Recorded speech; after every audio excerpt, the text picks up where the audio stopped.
Hello students, मैं विशाल गुप्ता आपका teacher. इस वीडियो में मैं आपको क्लास 12 सब्जेक्ट अकाउंटेंसी का जो हमारा चैप्टर चल रहा है रिटायरमेंट, उसका क्वेश्चन नंबर कराने जा रहा हूँ from the book of T.S.. Grewal. 33rd question students, ये रहा 33rd क्वेश्चन। बट इसमें हमें बनाना है, मैंने क्वेश्चन पढ़ा है पास नेसेसरी जर्नल एंट्रीज। ये उसकी बैलेंस शीट गिवन है NSG और उनकी रेशो है 235 और जी रिटायर हो रहा है। ठीक है स्टूडेंट्स, ऐसे क्वेश्चन में हमें काम बढ़ जाता है। देखने में तो लगता है ना सिर्फ जर्नल एंट्रीज है, लेकिन सारी वर्किंग वैसे ही रहती है। रादर जर्नल एक एडिशनल काम हमारा बढ़ जाता है। हमें रिवैल्यूएशन अकाउंट और पार्टनर्स कैपिटल अकाउंट वैसे ही बनाने पड़ेंगे, वर्किंग नोट में चाहे गुडविल का ट्रीटमेंट भी वैसे ही करना पड़ेगा। ठीक है जी, तो चलिए जर्नल एंट्रीज करनी है। तो इसमें मैं ऊपर देख रहा हूँ कि जर्नल रिजर्व भी हमारे पास है। ठीक है जी, क्या है स्टूडेंट्स, जर्नल रिजर्व भी है और हमारे पास यहाँ पे P&L भी है।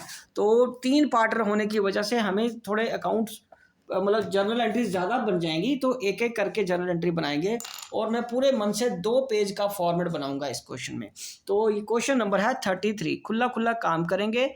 आपके पास भी तो लॉन्ग रजिस्टर्स हैं ही हैं, तो आप 2 पेज के फॉर्मेट बना लीजिए, क्योंकि नरेशन के साथ हमें पूरे जर्नल एंट्रीज करनी है और हमें पता है कि हमें क्या करना है। पहले जर्नल के फॉर्मेट बनाने हैं। ठीक है जी, आप सीख चुके हो कि कैसे इस क्वेश्चन को हमें अटेम्प्ट करना होता है। बट जर्नल का फॉर्मेट बनाने के साथ साथ मैं हमेशा आपको बोलता हूँ कि इस पेज को हम अलग करके रख लेंगे। जर्नल एंट्रीज बाद में करेंगे, पहले रीवैल्यूएशन अकाउंट से रिलेटेड एंट्रीज कर लेंगे। ठीक है जी, और पार्टनर्स के कैपिटल अकाउंट वाला जो उसका पोर्शन है वो भी कंप्लीट कर लेंगे। ये देखिए, मैंने भी 2 पेज पे, पूरे 2 पेज पे जर्नल एंट्रीज बना लिए। खुला खुला काम करेंगे, कोई दिक्कत नहीं है। ठीक है जी, कंजस्टेड करना क्यों, क्योंकि वो आपको भी पता है कि एक पेज में ये नहीं आने वाली एंट्रीज। तो ये मैंने पेज रख दिया साइड पे और मैं शुरू ही किससे करूँगा, शुरू ही करूँगा रीवैल्यूएशन अकाउंट से। तो चलिए स्टार्ट करते हैं वर्किंग नोट से। तो वर्किंग ये स्केल में साइड पे कर देता हूँ, मेरे लिए ऑब्स्ट्रक्शन क्रिएट कर रहा है। तो चलिए 33 क्वेश्चन को कंटिन्यूड करते हुए, ठीक है जी, यहाँ करें, लिखेंगे वर्किंग नोट। वर्किंग नोट में हमें सबसे पहले क्या बनाना है, रीवैल्यूएशन अकाउंट। रीवैल्यूएशन अकाउंट बनाते हैं जी, चलिए आ जाइए। ठीक है, तो हमारे पास सबसे पहले वो क्या कह रहा है कि रीवैल्यूएशन अकाउंट में हमें क्या करना है, डेटर्स, बैड डेट्स हैं। बैड डेट्स कितने हैं, 6000 के। ओके जी, तो उसके बाद वो क्या कह रहा है कि 5% प्रोविजन भी मेंटेन करनी है। तो कर देते हैं, हमारा क्या है। तो चलिए इसमें क्या है, इसके भी आगे पोर्शन में कर देता हूँ कि यहाँ देखो हमारे पास जो प्रोविजन फॉर डाउटफुल डेट्स पड़ी है, प्रोविजन फॉर डाउटफुल डेट्स कितने की पड़ी है, क्रेडिट साइड में 15,000 की। बैलेंस शीट में ऑलरेडी पड़ी है ना, तो बैड डेट्स तो इधर आ जाएंगे। ठीक है, बैड डेट्स कट गए ना उससे, 2 बैड डेट्स। बैड डेट्स कितने के कट गए, 6,000 के। और अब इधर देखो, 1,35,000 में से 6,000 चला गया तो कितना बच गया, 129। ये कितना बच गया, 129। 135 में से 6 चल गए तो कितना रह गया, 129। 129 में 5% माइनस करना है, इंटू 5%, तो ये आ जाएगा 6450। तो ये आ गया हमारा बैलेंस, बचेगा ये। ठीक है, तो अब ये वाला बन गया न्यू प्रोविजन, ये न्यू प्रोविजन बन गई। तो अब ये देखो 15,000 में से, ओके, 15,000 में से 6,000 बैड डेट्स हैं। ओके, और न्यू प्रोविजन कितनी एडजस्ट हो जाएगी ये, तो बाकी ये फिर अभी भी बच रहा है ना। तो 15,000 में से 6,000 हमारे बैड डेट्स चले गए, 6,450 के बैड डेट रिटर्न चले गए। तो ये बैलेंस अभी भी बचा हुआ प्रोविजन का, इसको हम ट्रांसफर करेंगे रीवैल्यूएशन में। ये बैड डेट्स हैं, ये है प्रोविजन। ठीक है जी, तो यहाँ पे आएगा टू रीवैल्यूएशन में प्रोविजन चलेगी जी, ये 6,000, ये 2,550 और ये बैलेंस कैरी डाउन के रूप में 6,450 रह जाएगा। ठीक है जी, ये एडजस्टमेंट बड़ी ही इंटरेस्टिंग है, बच्चे इसको बहुत ज़्यादा कॉम्प्लिकेट समझते हैं, बहुत मज़ेदार है। ठीक है जी, +1 में भी तो हम स्टूडेंट्स ऐसे ही करते हैं ना। +1 में हम क्या करते थे, P&L में जाके 2, P&L में क्या करते थे, 2 bad debts. Okay, 2 bad debts कितने आगे बेटे, 6,000। ऐड न्यू प्रोविजन कितने की है बेटे, 6,450। ये कितना आ गया, 12,450। और लेस क्या आ गया, लेस आ गया न्यू प्रोविजन कितने की है, और less old provision, less old provision. New provision तो ये बनाई है हमने, ओल्ड प्रोविजन 15,000 की है, तो पैसा बच गया ना बेटे। तो हम क्या करते हैं, इसमें पैसा बच गया तो ये बच गया 12,450 में से 15,000 हम माइनस कर देंगे तो क्या आ जाएगा 2250। ये क्रेडिट साइड में लिखते थे ना 2550, ठीक है जी। तो ये क्रेडिट साइड में लिखते थे, तो इसलिए यहाँ भी हम रिवैल्यूएशन में यहाँ लिखेंगे by provision for doubtful debts, ठीक है जी। ये आ गया 2550। ओके जी। चलो उसके बाद वो क्या कह रहा है, B adjustment patents to be completely written off. तो यहाँ पे पेटेंट्स पूरी तरह खत्म हो गए।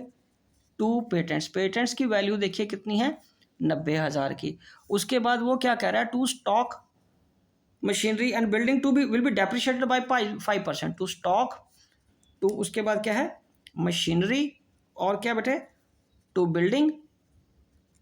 दिमाग को पूरी तरह कंसंट्रेट और फोकस करके कॉन्टीन्यूसली करते जाना होता है, ऐसे क्वेश्चन में हमने रुकना नहीं है। स्टॉक देखिए कितना है, 1,50,000 का 5%, ये 7500 बन गया। मशीनरी कितने की है, 4.5 की, 5 से मल्टीप्लाई करोगे तो ये आ जाएगा 22,500। बिल्डिंग कितने की, 15,000 की आ जाएगी। ओके जी। और उसके बाद क्या है हमारे अगली में वो क्या कह रहा है, unrecorded creditors to be of 30,000 will be taken into account. तो क्रेडिटर्स भी आपके बढ़ रहे हैं, ये लॉस बढ़ रहा है आपका, ये आ गया क्रेडिटर्स के फॉर्म में 30,000, ठीक है जी। तो ये 30,000 आ गया। तो अब हम क्या करेंगे, ये आ गया 90,000 जमा 7500 जमा 22,500 जमा 15,000 जमा 30,000, ये बन गया 1,65,000। 1,65,000 में 2550 माइनस कर दो तो ये आ गया हमारा लॉस 1,62,450। आंसर के साथ मिलाइए, यही है 1,65,000 और 1,62,450 बाय अब लॉस ट्रांसफर्ड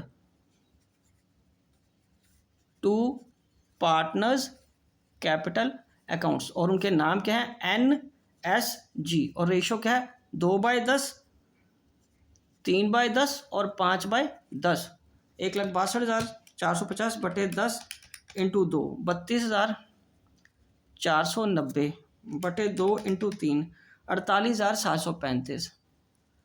48,735 बटे 3 इंटू 5, 81,225। ये आपका क्या आ गया बेटे, ये हमारा लॉस आ गया। तो इसकी जर्नल एंट्री करनी है, बट इससे पहले भी जर्नल एंट्री से पहले हमें कैपिटल अकाउंट बनाना है। और कैपिटल अकाउंट बनाने के लिए आपको पता है हमें गुडविल की एडजस्टमेंट भी करनी पड़ेगी। स्टूडेंट्स यहाँ पे मैं सारे कैपिटल अकाउंट नहीं बनाऊंगा, मैं सिर्फ जी का कैपिटल अकाउंट बनाऊंगा, बिकॉज पहली बात हमें वो नहीं बनाना बैलेंस शीट। जी रिटायर हो रहा है ना, जीज कैपिटल अकाउंट, और इसका जो रिटायरिंग का बैलेंस है, रिटायरिंग पार्टनर का जो बैलेंस है वो उसके लोन अकाउंट में ट्रांसफर करना है। वो अमाउंट निकालने के लिए मेरे को ये करना पड़ रहा है, ठीक है जी। और उसकी जर्नल एंट्री करेंगे, रिटायरिंग पार्टनर का ही बनेगा, बाकियों का बैलेंस हम निकाल भी लेंगे तो उसका कोई फ़ायदा नहीं है, ठीक है जी। चलिए आप कहते हो तो बाकियों का भी उसकी जर्नल एंट्रीज मैं आपको कर दूंगा। जर्नल एंट्रीज तो हमें करनी ही पड़ेगी क्योंकि जर्नल रिजर्व वगैरह भी बांटना है, ठीक है जी।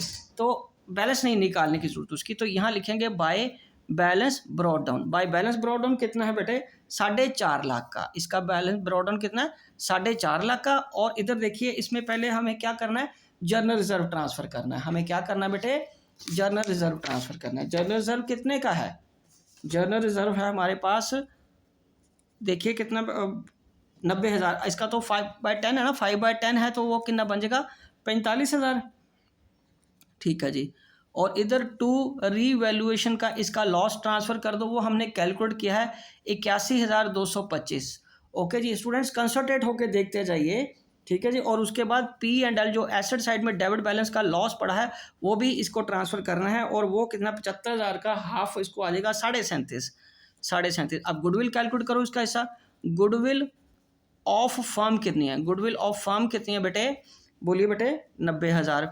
और जीज शेयर कितना बनेगा, जीज शेयर बनेगा 45,000 का, बिकॉज 90,000 का हाफ ही मिलेगा ना उसको, ठीक है जी। अब ओल्ड रेशो लिखो, ओल्ड रेशो क्या है NSG 235, N और S न्यू 2:3, और गेनिंग रेशो क्या है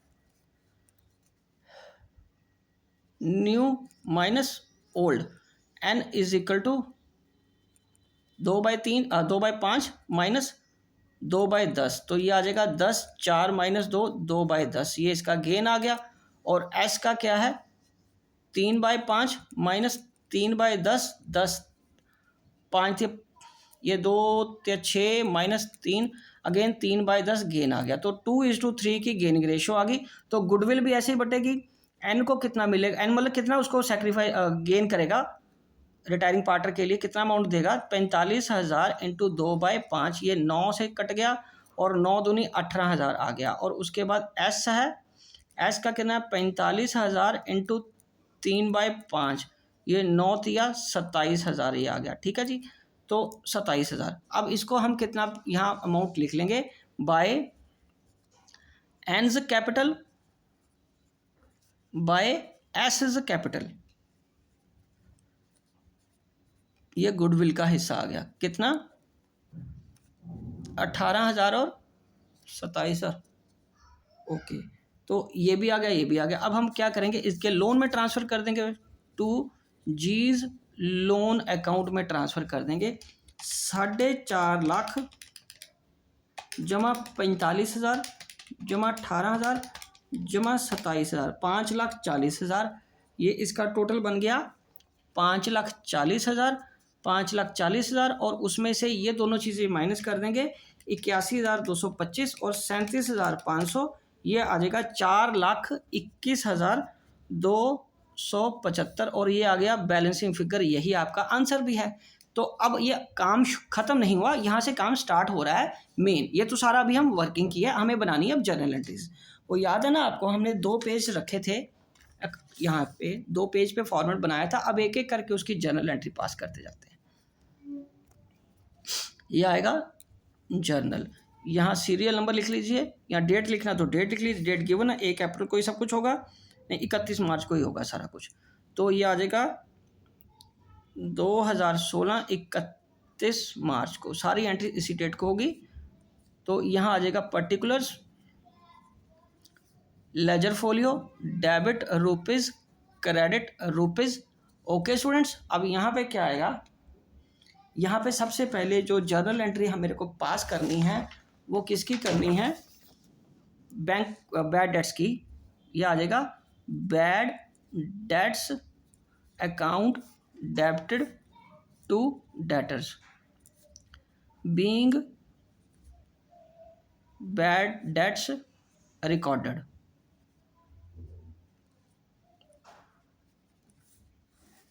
और ये कितने का है, 6,000 का। ओके जी, उसके बाद आपको प्रोविज़न में, इसको प्रोविज़न में ट्रांसफ़र कर देना ना, प्रोविज़न के साथ एडजस्ट कर देना है। Provision for doubtful debts to bad debts 6,000 being bad debts transferred to provision for doubtful debts. Okay जी, और उसके बाद हमें नई प्रोविज़न कैलकुलेट करनी है। हमें क्या करना है, नई प्रोविज़न कैलकुलेट करनी है। तो ये आ जाएगा provision for doubtful debts debited to revaluation account. तो क्रिएट करने के बाद भी आपको मैंने वर्किंग दिखाई थी ना कि ये पैसा बच जाएगा। ये देखिए, ये मतलब कम बच गई थी ना old provision. Total old provision कितनी थी, 15 की। बैड डेट और ये करने के बाद रीवैल्यूएशन को क्रेडिट करा था, तो इसलिए ये बच जाएगा। तो ये आ जाएगा 255 being excess provision written off. Okay जी, और उसके बाद नेक्स्ट एंट्री क्या होगी हमारी, अब पेटेंट्स खत्म हो गए हैं तो revaluation account debited to patents. तो पेटेंट्स पूरे ही राइट ऑफ हो गए, being patents written off completely. ठीक है जी, वो कितने के थे 90,000 के। और बाकी एसेट्स क्या हुई हैं, कम हुई हैं, बाकी एसेट्स क्या हुई हैं, कम हुई हैं। वो क्या है, revaluation account debited to stock account to machinery account to building account, क्योंकि ये जर्नल एंट्रीज भी हम करनी पड़ेगी ना हमें, जो उधर अकाउंट में डाला है। ठीक है, तो रीवैल्यूएशन में यहाँ से पैसा देख लीजिए कितना आया अकाउंट में से। ठीक है, स्टॉक है हमारा 7500 का। ठीक है जी, मशीनरी है हमारी 22,500 की, बिल्डिंग है हमारी 15,000 की, और उस इधर क्या है 7500 जमा 22,500 जमा 15,000, ये आ जाएगा 45,000 का। ये कितना आ गया 45,000 का। Being assets written depreciated by 5%। Okay जी, और उसके बाद क्रेडिटर्स हमारे क्या होंगे, बढ़ जाएंगे। तो आ गया बाय, ये आ जाएगा revaluation account debited to creditors being creditors increased. Simple narration लिख लो। ठीक है जी, अब इधर क्या आ जाएगा, कितना 30,000 का, और ये 30,000 यहाँ आ गया। अब इसका लॉस ट्रांसफ़र कर लो। लॉस के लिए क्या करेंगे, और N's capital account, S's capital account, G's capital account to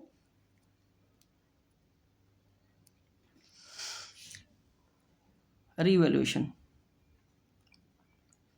और ये कितना था 1,62,450, और इसको हमने 2/5, 3/5 और 5/5 में बांटा था। तो ये आ गया हमारा 32,490, 48,735, 81,225। ठीक है जी, being loss on revaluation transferred to capital accounts.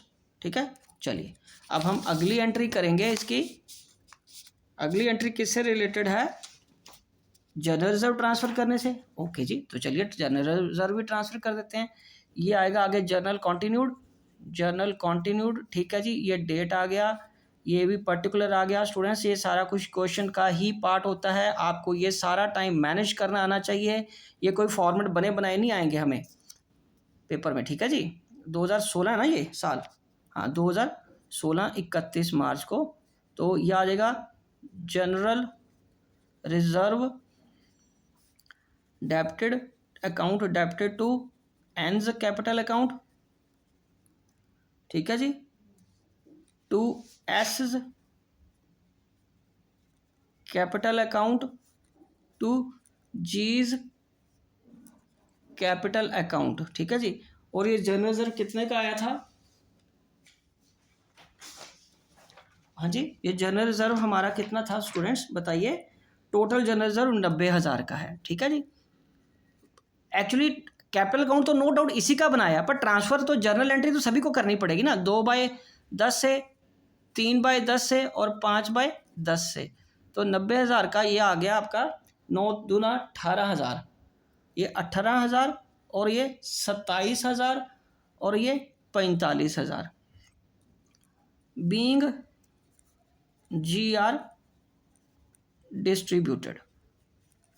Okay, अब क्या है पी एंड एल का बैलेंस खत्म करना है, तो पी एंड एल अकाउंट डेब्टेड, नहीं यहाँ ये रिवर्स हो जाएगा, सॉरी ये कैपिटल अकाउंट को डेबिट करना है ना, हाँ पी एंड एल तो डेबिट ऑलरेडी, उसको तो क्रेडिट करके खत्म करना है। मैं भी ओवर एक्साइटमेंट में पता नहीं क्या करी जा रहा हूँ। N's capital account debited, S's capital account debit, G's capital account debited to P and L account. क्योंकि स्टूडेंट्स वो एसेट साइड में पड़ा हुआ है ना, तो वो तो डेबिट बैलेंस है, तो क्रेडिट करके राइट ऑफ करना है। Being P and L account return of. ठीक है जी, ये इधर आ गया। और ये कितना था हमारे पास 75,000 का। तो अगेन ये हमें किस में बांटना है, 2/10, 3/10 और 5/10। यस, तो ये एंट्री आ जाएगी हमारी, इसको मिल गया 15,000 मिल जाएगा, इसको मिल जाएगा 22,500 और ये बन जाएगा 37,500। और उसके बाद क्या आएगा, पी एंड एल के बाद हमें क्या करना है, गुडविल की एंट्री करनी है। पी एंड एल के बाद क्या करना बेटे, गुडविल की एंट्री करनी है। तो गुडविल कैसे आएगी, N's capital account debited, S's S S S capital है ना, S's capital account debited to G's capital account. तो ये उनकी जो 2/5 और 3/5 की जो गेनिंग रेशो में ट्रांसफ़र कर देंगे। तो ये आ जाएगा कितना, 45,000 आया था और ये 18 और 27 आ जाए, 18 और 27 आ जाएगा, 18,000 और 27,000। तो being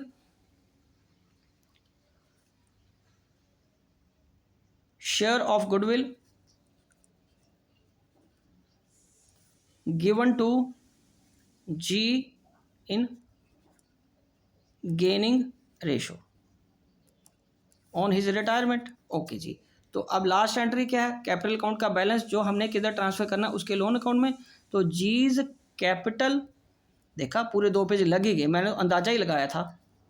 to G's loan account being G's loan account opened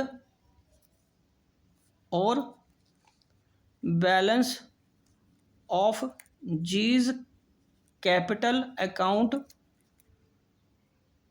transferred to G's loan account.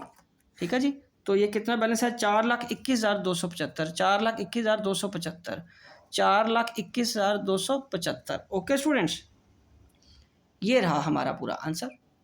तो इसी के साथ ये क्वेश्चन कंप्लीट होता है। ठीक है जी, और मैं ये वीडियो भी यहीं कंक्लूड करता हूँ। आई होप कि आपको अच्छे से समझ आ गया होगा। आप इसी तरह मेरे चैनल को सब्सक्राइब कर लीजिए और अगले क्वेश्चंस करते रहिए। ओके जी, डन।